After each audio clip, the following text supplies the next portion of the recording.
that. I'm gonna read a post by Jay Lewis, aka Little JJ. He posted on Facebook, "Just Jordan got canceled. I ain't giving up no ass, LOL." This is I kind of want to open this up because there's a whole thing going on right now with child actors. You know, the Quiet on Set film, things are happening. How did you read that post? I read it how it was meant to be read. My shit got canceled because I wasn't with the and I never be. And I'm cool with that. So don't ask me. Remember Lil JJ? That 11-year-old kid from Little Rock, Arkansas who stormed a BET stage and owned it like a grown man? He wasn't just funny, he was fearless, roasting adults twice his age and walking away like it was nothing. Hollywood had never seen a kid that smooth with a mic, and people swore he was the next big thing. Within just 2 years, Nickelodeon handed him his own sitcom, Just Jordan. Cameras, lights, fame, everything. But right when his name was starting to ring out everywhere, Lil JJ disappeared without a trace. 1 minute he was a teen sensation, the next, silence. Fans kept asking, "Where's JJ?" And for years, nobody had an answer. Then came 2024, and that Quiet on Set documentary dropped like a bomb. For the first time, Lil JJ broke his silence with just 4 chilling words that flipped Hollywood upside down. People who grew up watching him were in shock. Jaws dropped, hearts heavy, and questions started flying. What went down behind those studio doors? What really made him walk away from the spotlight after being on the edge of superstardom? Something clearly changed in him, and the truth behind that silence might be even darker than anyone imagined. Let's dive in. October 31st, 1990, Halloween night in Little Rock, Arkansas. That's when James Charles Lewis II, better known as Lil JJ, came into the world with a spark that was both a blessing and a curse. From the moment he could talk, he had that magic, a rhythm, a timing that could flip any dull room into a comedy show. The oldest of 4, he wasn't just the big brother, he was the entertainer of the house. While other kids were out trick-or-treating, JJ was learning how to read a room, testing punchlines on his own family. By 8 years old, he was rocking talent shows, lighting up church events, and cracking up anyone who'd listen. He didn't tell corny kid jokes. He hit you with grown-up level humor that made people forget this was coming from a child. Folks in Little Rock started whispering, "That boy different." But what nobody saw coming was the price of that gift. His parents thought they were raising a star, and they were, but they didn't realize how early fame can twist childhood into a business. While his friends were playing video games and swapping trading cards, James was perfecting material that hit harder than some stand-up veterans. At home, dinner turned into open mic night. His siblings were his first audience, and his living room became his first stage. Teachers started noticing too. During show and tell, other kids would stumble through their speeches, but when JJ stood up, the whole class went silent and then burst out laughing. He wasn't just a funny kid, he was a prodigy with a punchline, and Hollywood was already calling his name. By the time James hit 4th grade, the kid was already a legend in the hallways. He wasn't your average class clown, no paper ball thrower or prankster. His humor had range. He cracked jokes that made teachers laugh instead of sending him to detention. His punchlines were sharp, his timing flawless, and his confidence off the charts. James had this wild ability to make fun of life without ever putting anyone down. He could flip a boring school day into a full-blown comedy special. Then came that one night that changed everything. 9 years old, standing backstage at a local talent show, barely tall enough to reach the mic. They had to put a little box under his feet. The crowd thought they were about to see a cute kid say something funny about cartoons or candy.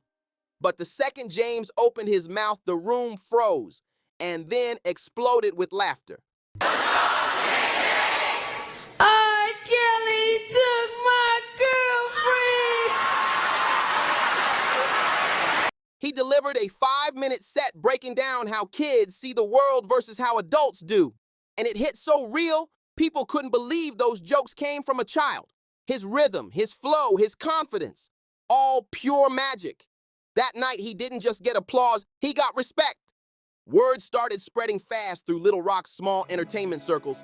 There's this kid tearing up stages like a grown man. Local comedy clubs started calling, asking his parents to bring him down for shows. Imagine that, an elementary school kid performing in spots usually filled with grown comedians chasing rent money. Lil JJ wasn't just performing, He was becoming a problem in the best way possible. At first, James's parents didn't want to hear it. They thought comedy clubs were no place for a 10-year-old, too wild, too grown. But James wasn't backing down. He kept pushing, begging for just one chance to prove himself. Finally, they gave in and let him perform at a family-friendly comedy showcase. And that single night flipped his entire life upside down. Picture it, over 200 people packed in the room, most of them grown folks waiting to see seasoned local comics. But when little James stepped on that stage, mic in hand, confidence glowing, he owned it like he'd been doing it for years. His jokes hit every time, clean, clever, and naturally funny. You could feel the energy shift. Then it happened. The crowd stood up. A full 5-minute standing ovation for a 10-year-old. It was pure electricity. After that, comedy club owners couldn't sit still. They rushed to his parents with offers, regular bookings, paid slots, everything. Just like that, James Charles Lewis II went from being a funny kid at school to a local star. His name was buzzing all over Arkansas. Then in 2003, when James was only 11, his family caught wind of BET's new talent show, a nationwide search for the next big comedian. They didn't have the money or the connections, but they had faith. James recorded his audition right there in their little Arkansas living room. No fancy lights, no Hollywood setup, just pure raw talent shining through a basic camera lens. Days later, the call came. BET wanted him in Los Angeles for the live competition. His family went into overdrive, selling things, maxing out credit cards, doing whatever it took to get their boy to California. That trip would mark the beginning of a journey that would change everything, and not all for the better. Backstage at the BET studios, surrounded by grown comedians with years in the game, James should have been nervous, but he wasn't. He was glowing. You could see it in his eyes. He was ready to prove that talent doesn't come with an age limit. When the announcer called his name, James stepped out under those bright lights like he'd been waiting his whole life for that moment. All right, next up is a little man with big jokes. Let's meet 12-year-old Lil JJ. Hey, I'm Lil JJ from Little Rock, Arkansas. And the reason why I think I'm going to win is because I'm the hardest working young man in the show. And the second he grabbed that mic, the crowd felt it. His jokes hit harder than anyone expected. Sharp, original, and way beyond his years. He moved across that stage with confidence most adults never find, and every punchline landed like a knockout. The audience couldn't stop laughing, and the other comedians, grown men and women who'd been grinding for decades, just stood there in awe. This little kid from Arkansas was running the room like a pro. When the judges finally announced James Charles Lewis II as the winner of Coming to the Stage, the studio erupted. But that moment wasn't just a win. It was the start of something much bigger and much more dangerous. Bet hadn't just crowned a child comedian. They'd unleashed a phenomenon, a force of nature who could captivate anyone, anywhere, anytime. But here's the thing. While everyone was celebrating, nobody stopped to ask if this child was ready for the machine behind the spotlight. The industry wasn't built to protect kids like James. It was built to use them. And within months of that victory, the vultures started circling. Agents, producers, managers, all wanting a piece of the boy wonder before he even had time to breathe. After his BET win, the Lewis family's phone wouldn't stop ringing. Every call was another offer, another opportunity, another promise. Everybody wanted a piece of the miracle kid who could make grown folks laugh until they cried. What started as a few local bookings quickly snowballed into full-on fame.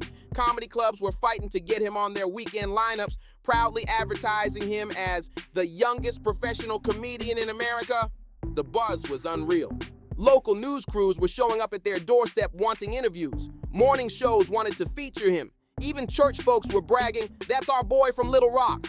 Comedy festivals that usually never allow kids made special exceptions just to put his name on the flyer. James wasn't just performing anymore, he was in demand.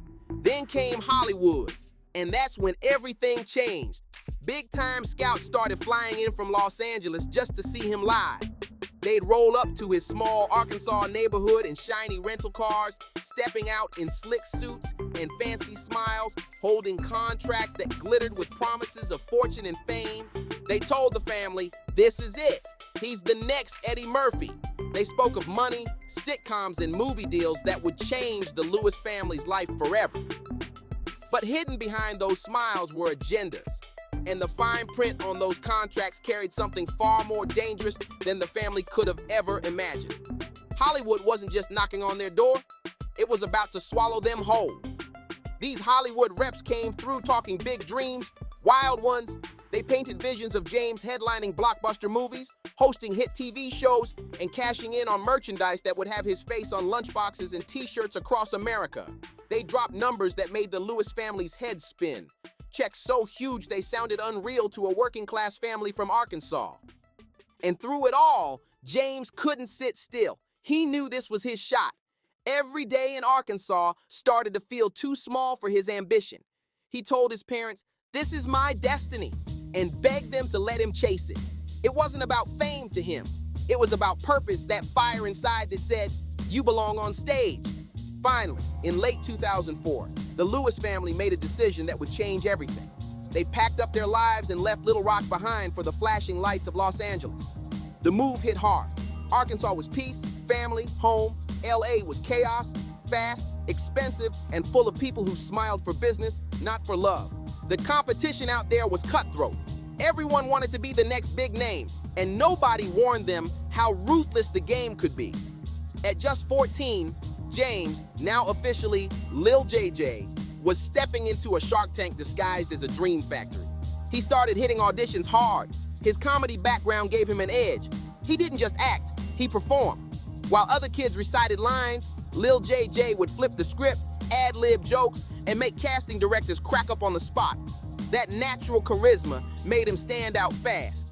Then Nickelodeon came calling. The network was desperate to bring back the magic that once made them the kings of kids' TV. Their old hits were slipping, ratings were down, and execs were hunting for the next star who could revive the brand. Someone funny, real, and magnetic. And the second they saw Lil JJ perform, they knew they'd found their guy. Nickelodeon executives were convinced that new blood could bring their shows back to life. And Lil JJ was exactly what they were looking for. In early 2005, he auditioned for all that, going up against a crowd of hungry young performers, all chasing that same dream. But when JJ hit the stage for his final audition, the energy shifted. Years of grinding in front of live crowds had built something in him that no acting coach could teach: timing, rhythm, and the kind of presence that makes people stop what they're doing and pay attention. He didn't just audition, he performed. Every joke landed, every movement flowed naturally, and the room full of execs couldn't stop laughing. They weren't just seeing a kid comedian, they were watching a professional who already knew how to own a stage. The decision was instant. Nickelodeon offered him a spot on All That's 10th season, hosting the legendary Vital Information segment, a role that had made stars before him. From that moment, Lil JJ wasn't just a local sensation anymore, he was national.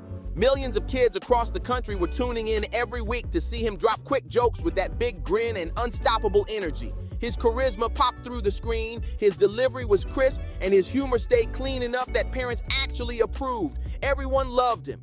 The kids wanted to be him, and the grown-ups wanted their children to follow his example. But behind those bright studio lights was a whole different world, one most people never saw. The sets were controlled by adults who treated child performers like products, not people. Schedules were relentless. Early call times, late wrap-ups, no weekends, no breaks. There was no room for regular teenage fun, no school dances, no lazy Saturdays, just endless filming and media training to keep that perfect image alive. The pressure was non-stop. JJ had to stay funny, stay charming, stay marketable every single day. One slip, one off mood, and everything could change. Still, Lil JJJ handled it like a pro. His Vital Information spots didn't just do well, they saved the show. Ratings climbed, audience testing proved kids tuned in just for him, and Nickelodeon finally had its spark back. But success in Hollywood always comes with a price, and JJ was about to find out how high that cost could get. After all that blew up again, Nickelodeon execs started plotting their next big move, and Lil JJ was at the center of it. They didn't just see him as a rising star anymore, they saw him as the future. So they hit him with something no one his age had ever gotten before, his very own sitcom. On January 7th, 2007, Just Jordan officially premiered on Nickelodeon, and from the very first episode, it was clear this wasn't just another kids show. The ratings came in strong. even higher than what the network expected. The storyline hit close to home. JJ played Jordan Lewis, a 16-year-old from Arkansas who moves to Los Angeles to live with his grandpa and help out at the family diner. Sound familiar? It was basically his real life flipped into a TV script. For a 17-year-old to star in his own sitcom, with his name front and center, that was massive. JJ wasn't just part of a cast anymore, he was the show. His face was on posters, billboards, and every Nickelodeon promo that aired. Viewers tuned in for him.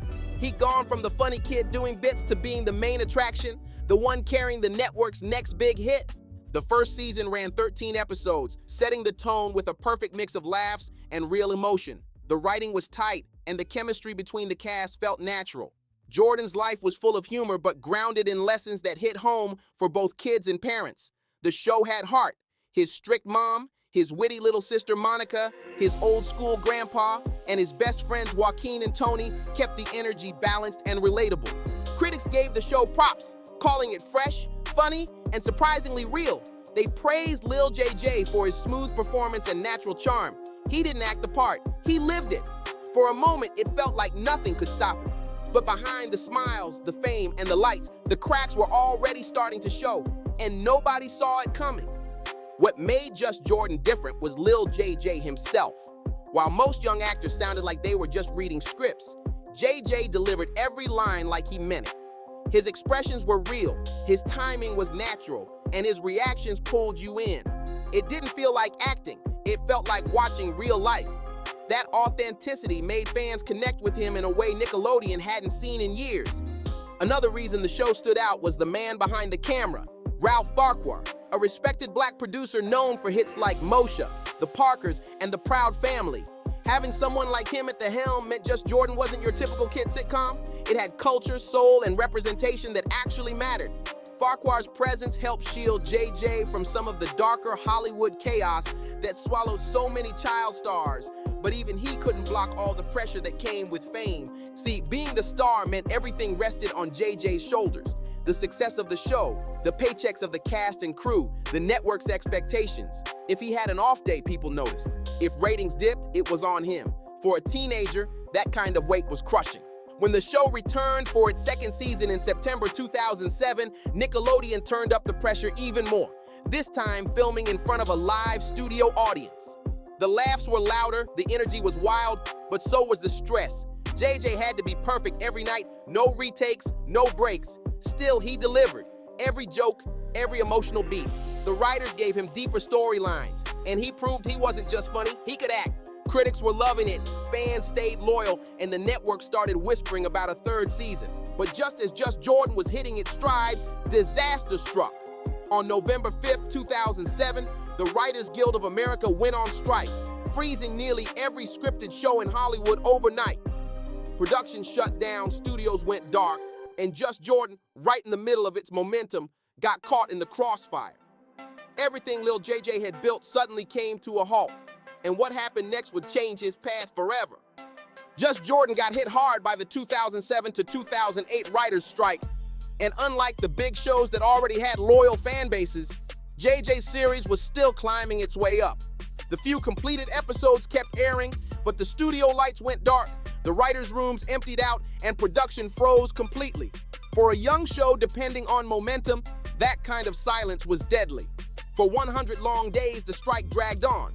Viewers moved on to other shows, and Nickelodeon's buzz started fading fast. When the strike finally ended on February 12, 2008, Hollywood jumped back into motion. But the damage had already been done. Just Jordan returned with new episodes, but the magic didn't hit the same. Ratings dropped, and the audience that once tuned in every week had drifted away to new favorites. Behind the scenes, Nickelodeon execs were crunching numbers. Budgets were tight, ad revenue was dipping, and they were looking for shows to cut loose. It didn't matter that Just Jordan had positive reviews or that critics praised Lil JJ's performance for being funny, grounded, and real. It didn't matter that he carried that show on his back like a pro while still just a teenager.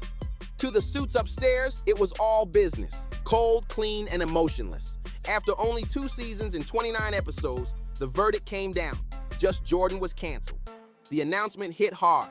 Fans were shocked, the cast was blindsided, and JJ, at just 18 years old, had to watch the show that made him a household name disappear overnight.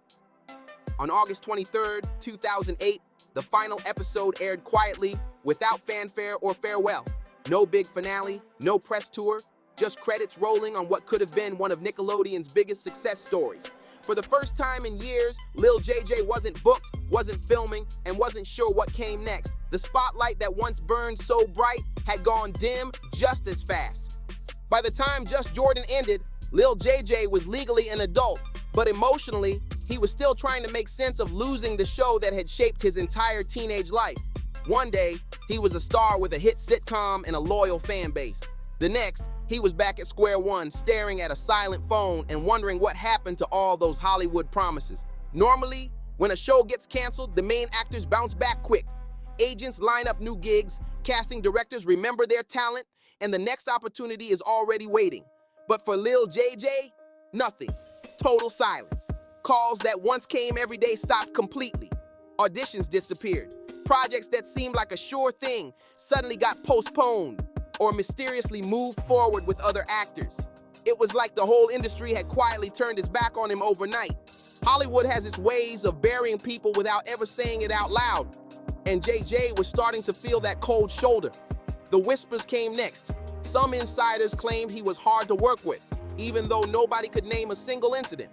Others said he'd outgrown kids' TV but was still too young for adult roles, stuck in that awkward in-between space where nobody knew what to do with him. But those excuses didn't add up. The truth was deeper and ugly. Lil JJ wasn't the type to just smile and follow orders. He wasn't a puppet. He questioned things. He spoke up when something didn't feel right. That confidence, the same thing that made him a star on stage, made certain Hollywood adults uncomfortable. He'd grown up in front of cameras, but he never lost his own voice, and in an industry that likes control, that can make you a threat. JJJ's natural gift for comedy came from real instincts, not scripts, not coaching.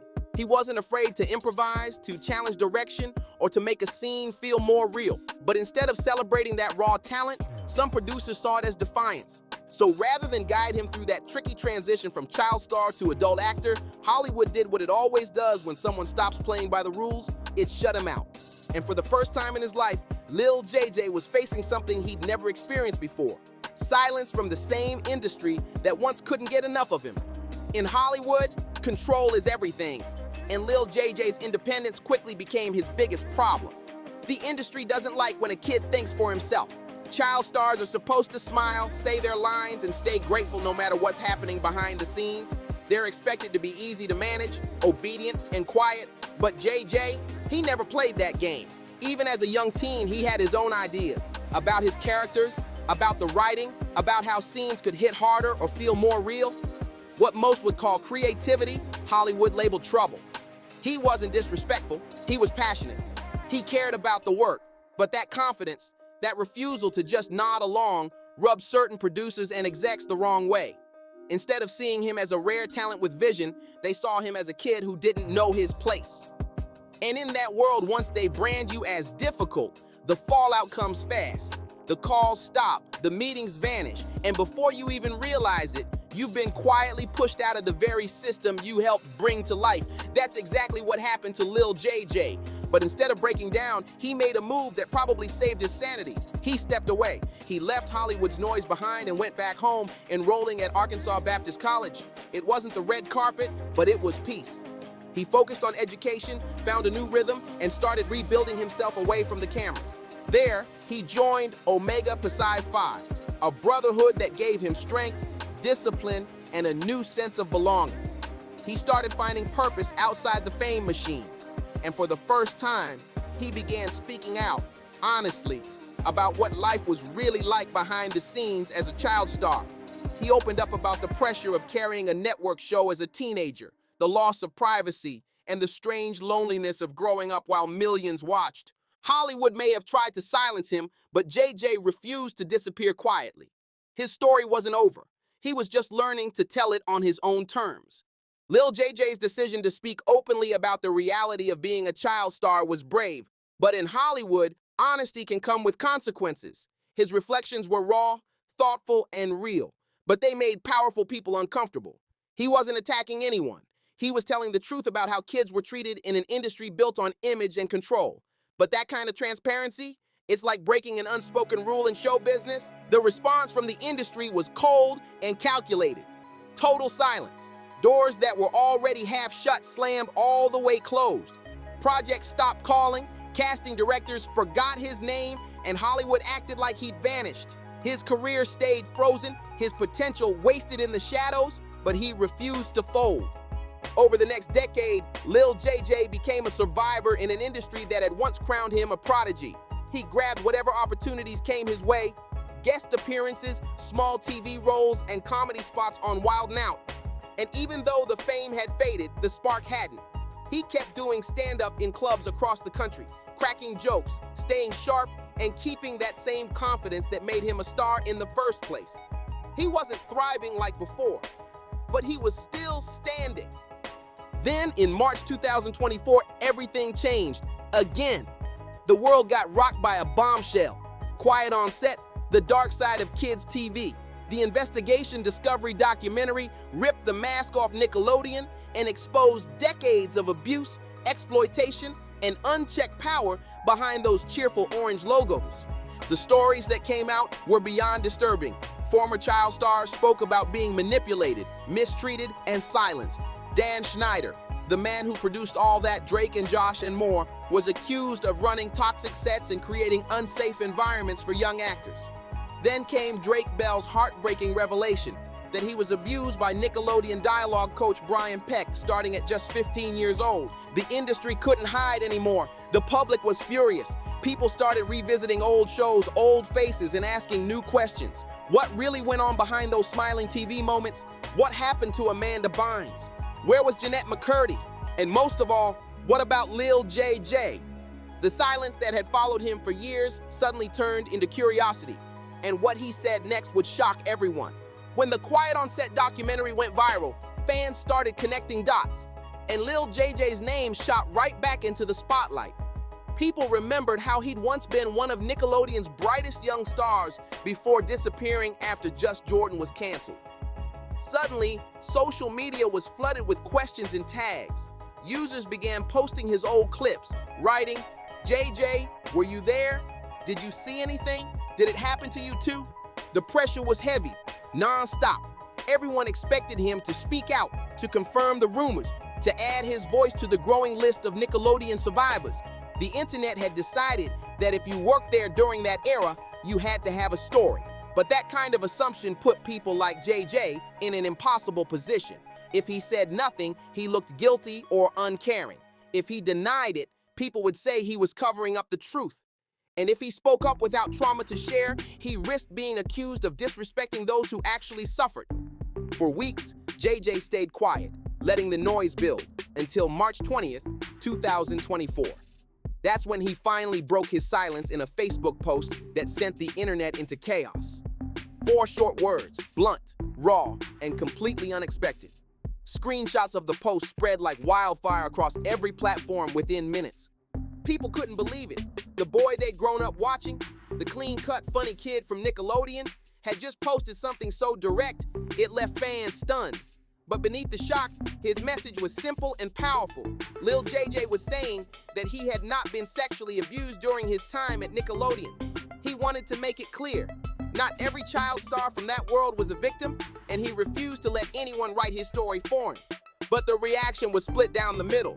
Some fans applauded his honesty, saying he had every right to speak for himself. Others dragged him for the tone, calling his words insensitive or disrespectful to real survivors.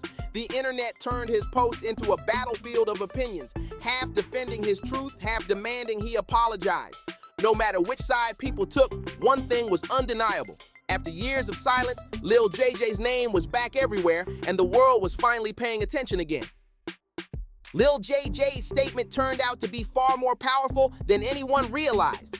It wasn't just a blunt denial. It was a statement of freedom. He wasn't rejecting the truth of others. He was reclaiming his own. What he posted was a declaration that not every child performer came out of Hollywood broken, that some managed to walk through the fire and still stand tall.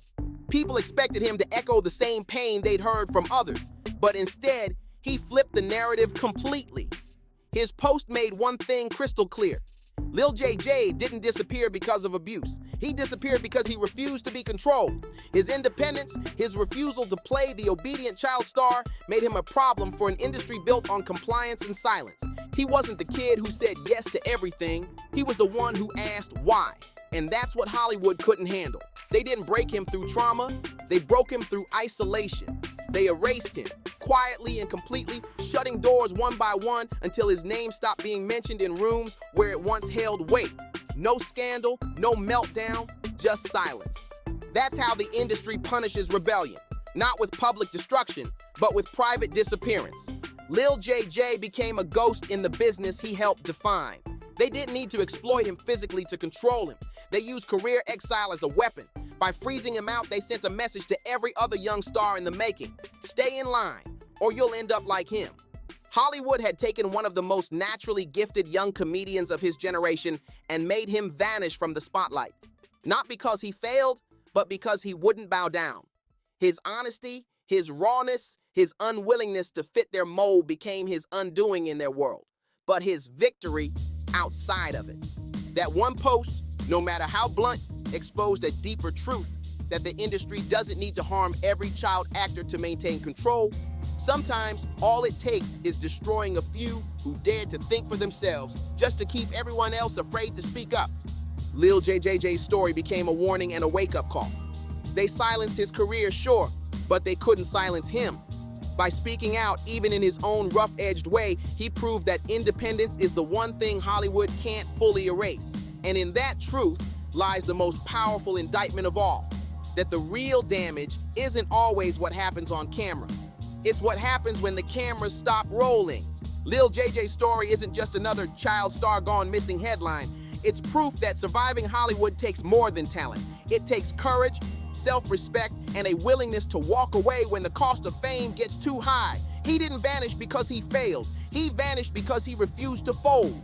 The same spirit that made him a star, that spark of independence, is what the industry tried to crush, but you can't silence a real one forever. Now, years later, with the truth finally out and people ready to listen, JJ's name hits different. He's not just that kid who made the world laugh. He's the man who stood his ground when the cameras stopped rolling. And that honesty, that fire, is what makes his story legendary. What Hollywood once buried is now being unearthed piece by piece, and voices like JJ's are reminding everyone that silence isn't safety, it's survival. So while the world debates who said what and who's to blame, the message is simple. You can take away the fame, but you can't take away the truth. Because at the end of the day, Lil JJ didn't lose, he lasted. And that's the real win. Now it's your turn. Hey, what do you think? Did Hollywood deliberately shut him out, or was it all timing and circumstance? Drop your thoughts in the comments below, hit that like button, and make sure you're subscribed to BarzBuzz, where we don't just tell the story, we dig into the truth behind it. If this saga had you shook, wait till you see what's next. You already know what it is. BarzBuzz got the real, raw, and unfiltered breakdowns. So don't forget to like, subscribe, drop a comment, and share this with someone who needs to catch up.